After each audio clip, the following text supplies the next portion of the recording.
Chinese-Brazilian home appliance joint venture SIMP TCL has inaugurated its third factory in Manaus, Brazil.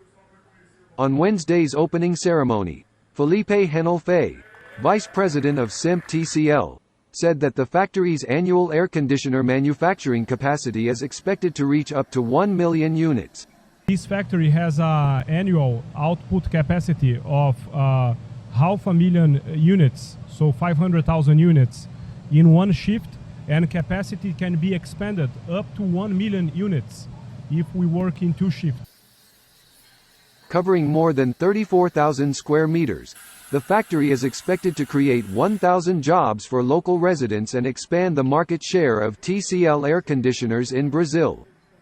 One of these products is the light commercial lineup that has a very important market in Brazil, and we are confident that with such an important lineup we will be able to increase TCL's market share very rapidly.